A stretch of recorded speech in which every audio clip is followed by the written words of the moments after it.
demande à être mieux adaptée pour garantir une collecte d'épargne durable provenant de la population et destinée à cette même population.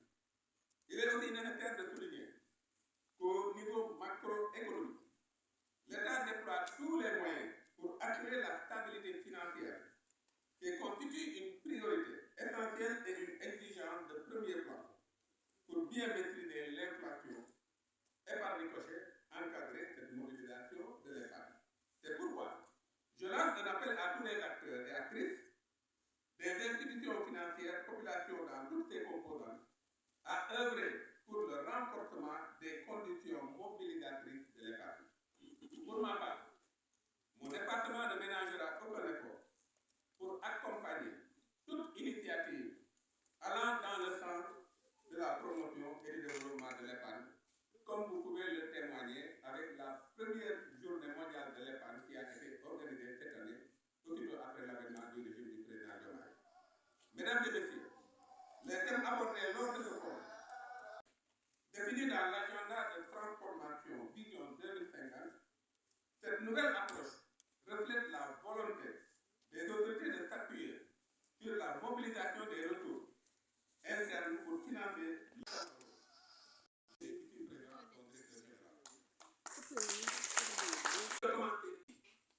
et de manière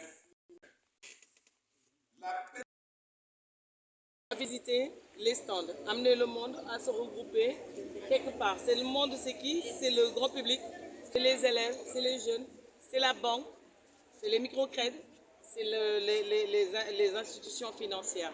Se réunir autour d'un espace, pouvoir échanger, se faire conseiller, se faire accompagner, poser des questions, casser une barrière qui existe entre banque et population. En gros, c'est vraiment informer et participer, nous, dans l'éducation financière, et ainsi espérer participer dans la suprématie financière du Sénégal dans le futur. Cette fête, c'est sur 3 jours aussi. Hein. Aujourd'hui, c'était l'ouverture, c'était les officiels, mais sachez qu'on est là tous les jours, d'aujourd'hui à dimanche, à vous accompagner, discuter avec vous, échanger avec vous. Vous avez vu les comédiens tout à l'heure en salle. On avait des comédiens, on a des comiques, Abdi Mignon, Doucouré. Et puis nous avons des artistes qui vont passer pour faire plaisir. Et la jeunesse aussi peut passer au niveau des stands, au niveau d'ici, pour récupérer des tickets de concert gratuits pour le dimanche. Nous organisons un grand concert gratuit pour le dimanche avec plusieurs artistes. Et nous l'offrons à notre jeunesse, nous l'offrons à la secteur informel, nous l'offrons déjà à vous, pour qu'on passe des journées, des moments de convivialité. Il s'agit de s'informer mais avec plaisir. On va continuer.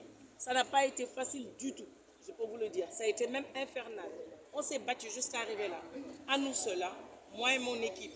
Même pas mon équipe, parce que même moi, je ne peux pas tout faire. L'équipe ils sont exceptionnels. Ils ont mis des pieds et des mains pour en arriver là aujourd'hui. Nous, on se dit ça que c'est juste, il y a mieux. Le mieux reste à venir. Tant qu'on n'aura pas déplacé toutes les autorités du Sénégal ici, on ne sera pas satisfait parce qu'on a envie que le message y porte. On a envie que cette jeunesse comprenne. On a envie que ce secteur informel nous def ci dara. On a envie que la suprématie sénégalaise nous def ci dara.